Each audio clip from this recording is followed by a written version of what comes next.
Bienvenidos. Esta presentación sobre la cefalea pospunción de la dura madre ha sido elaborada por anestesiólogos mexicanos en Internet, AC. Hoy vamos a analizar a fondo esta complicación tan relevante en nuestra práctica, desde sus bases fisiopatológicas hasta las estrategias más actuales de prevención y tratamiento. Para comenzar, es casi obligatorio volver al origen, a las palabras del propio August Buer, quien en 1898, después de experimentar en sí mismo la primera anestesia espinal, describió con esta crudeza la complicación.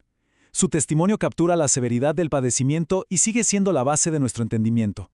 Bien, esta será nuestra ruta. Cubriremos la introducción y la fisiopatología, los factores de riesgo, el diagnóstico, la prevención, el tratamiento y, para cerrar, un caso clínico y las conclusiones. Así que, sin más, comencemos.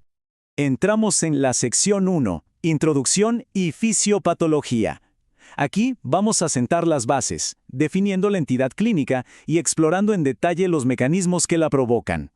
La cefalea pospunción de la dura madre se define por su rasgo más característico, el que es de hecho la piedra angular del diagnóstico, su carácter postural u ortostático. El dolor de cabeza se intensifica dramáticamente cuando el paciente se pone de pie y se alivia o incluso desaparece al acostarse. Este simple hecho la distingue de la mayoría de las otras cefaleas. Ahora, ¿qué está pasando realmente? Bueno, todo comienza con la fuga del líquido cefalorraquídeo a través del orificio que dejamos en la dura madre. Esta pérdida de volumen, por pequeña que sea, genera una caída en la presión intracraneal. El cerebro, que normalmente flota, pierde parte de ese soporte y desciende, traccionando estructuras muy sensibles al dolor como vasos y nervios. Como respuesta, el organismo intenta compensar esa pérdida de volumen con una vasodilatación de las venas cerebrales. Y es precisamente esta vasodilatación compensatoria el principal mecanismo que genera el dolor tan intenso. Pasemos a la sección 2, factores de riesgo. Entender qué factores aumentan la probabilidad de que esto ocurra es fundamental para poder anticiparnos y tomar decisiones informadas. Lo que nos muestra esta gráfica es realmente revelador. Fíjense cómo varía la incidencia según el contexto. En una anestesia espinal planificada, con agujas finas, el riesgo es relativamente bajo, del 0 al 10%. Pero si nos vamos al extremo de una punción dural accidental con una aguja epidural, que es de un calibre mucho mayor, la incidencia se dispara hasta un alarmante 81%. Esto subraya de forma categórica el impacto que tiene el tamaño del orificio dural. Para ordenar un poco las ideas, podemos clasificar estos factores de riesgo en tres grandes grupos. Primero, los que son inherentes al paciente, la edad joven, ser mujer, el embarazo o un bajo índice de masa corporal. Segundo, los que dependen del procedimiento en sí. Aquí el calibre y el tipo de punta de la aguja son los protagonistas. Y tercero, un factor no menos importante, la experiencia del operador.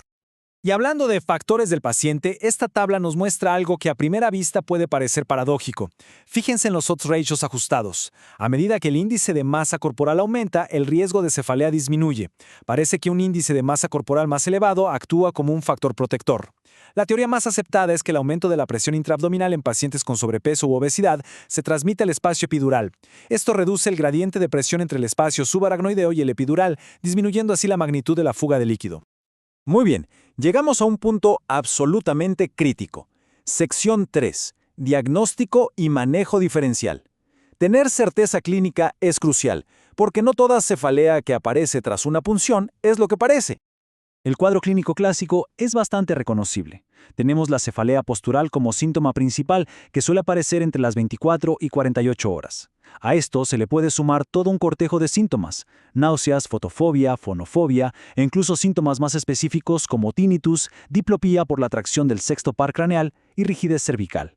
La presencia de estos síntomas asociados refuerza mucho nuestra sospecha diagnóstica. Esta pregunta es fundamental sobre todo en el contexto obstétrico. El posparto es un periodo de alta vulnerabilidad para patologías graves que se manifiestan con dolor de cabeza. Dar por sentado que cualquier cefalea es una cefalea pospunción sin considerar otras posibilidades puede tener consecuencias catastróficas. Por eso, el diagnóstico diferencial es absolutamente obligatorio. Y para ponerlo en perspectiva, miren este dato. Es contundente. Un estudio relevante encontró que casi una cuarta parte de las cefaleas posparto se debían a preeclampsia. La preeclampsia es una de las grandes simuladoras y debe descartarse siempre. Pero hay más: trombosis venosa cerebral, meningitis, hemorragia subaracnoidea. La lista es larga y peligrosa, lo que nos obliga a mantener una vigilancia clínica máxima. Ahora, sección 4. Prevención y manejo profiláctico. Como en muchas áreas de la medicina, la mejor estrategia contra esta complicación es sin duda la prevención. Vamos a analizar qué decisiones podemos tomar para reducir el riesgo. Uno de los puntos más importantes en la prevención es la elección de la aguja. La diferencia es conceptual. Las agujas cortantes, como las Quinque, seccionan las fibras de la dura madre, dejando un ojal. En cambio, las agujas punta de lápiz o atraumáticas, como las Whittaker o Sprotte, separan estas fibras. Al retirar la aguja, las fibras tienden a volver a su posición original, dejando un orificio mucho más pequeño y, por lo tanto, una fuga de líquido cefalorraquídeo significativamente menor. El resultado es una incidencia mucho más baja de cefalea. Ahora, ¿qué hacemos si ocurre una punción dural accidental? Nos enfrentamos a una decisión. Podemos intentar reubicar el catéter epidural en otro espacio o podemos insertar el catéter directamente en el espacio intratecal.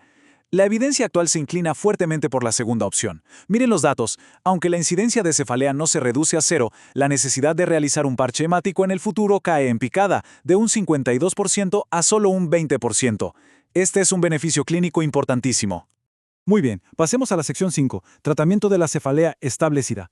A pesar de nuestros mejores esfuerzos, la cefalea a veces se presenta. Cuando esto ocurre, el tratamiento debe seguir un enfoque progresivo y escalonado. La primera línea de tratamiento es siempre conservadora. Reposo en cama, una buena hidratación, analgésicos simples y cafeína. Es importante decir que la evidencia para otros fármacos más complejos es bastante débil. Si las medidas conservadoras no son suficientes, se pueden considerar algunas técnicas intervencionistas. Pero si la cefalea es severa o persistente, el tratamiento definitivo, el estándar de oro, es el parche hemático epidural. El parche hemático epidural es, a día de hoy, el tratamiento más efectivo que tenemos. Su mecanismo de acción es doble, y esto es clave. Por un lado, la sangre inyectada forma un coágulo que funciona como un parche literal, sellando el orificio en la dura madre, pero, de forma más inmediata, el volumen de sangre inyectado en el espacio epidural aumenta la presión en dicho espacio. Este efecto de compresión restaura el equilibrio de presiones y alivia la tracción sobre las estructuras intracraneales casi de forma instantánea. La técnica para realizar un parche hemático debe ser meticulosa y requiere una excelente coordinación. Idealmente, se realiza entre dos operadores. Mientras uno identifica el espacio epidural con una técnica aséptica impecable, el otro obtiene de forma estéril unos 20 mililitros de sangre venosa del propio paciente. La sangre se inyecta lentamente en el espacio epidural, deteniéndonos cuando el paciente refiere una sensación de presión o molestia en la espalda, o al alcanzar el volumen objetivo. Después, el reposo es fundamental. ¿Y qué tan efectivo es? Bueno, la efectividad es alta, las cifras varían, pero podemos esperar un alivio completo en una proporción significativa de pacientes tras el primer intento. Sin embargo, también es importante saber que cerca de un 30% de los pacientes podría necesitar un segundo parche para lograr la resolución total de los síntomas. Llegamos a la última sección, caso clínico y conclusiones. Para consolidar todo lo que hemos revisado, vamos a analizar un caso clínico que integra la prevención, el diagnóstico y el tratamiento. Este caso nos ilustra una secuencia muy común y la aplicación de las mejores prácticas. Tenemos una paciente gestante, de alto riesgo, en quien ocurre una punción dural accidental con una aguja de gran calibre. Correctamente, se toma la decisión profiláctica de insertar el catéter en el espacio intratecal. A pesar de esto, a las 24 horas, desarrolla una cefalea postural severa que no responde al manejo inicial. Se establece el diagnóstico y a las 38 horas se realiza el tratamiento definitivo. Lo más destacable aquí es la rapidez y la totalidad de la resolución de los síntomas apenas una hora después del parche. Esto demuestra la enorme eficacia de la intervención. Para concluir, podemos decir que el manejo de la cefalea pospunción de la dura madre se sostiene sobre tres pilares fundamentales: una prevención meticulosa, un diagnóstico diferencial riguroso y un manejo terapéutico escalonado y basado en la evidencia. La pregunta que nos queda para el futuro es si los avances en el diseño de agujas y otras tecnologías lograrán que esta complicación se convierta algún día en un evento histórico. Agradecemos a Anestesiólogos Mexicanos en Internet, AC, por haber hecho posible esta presentación.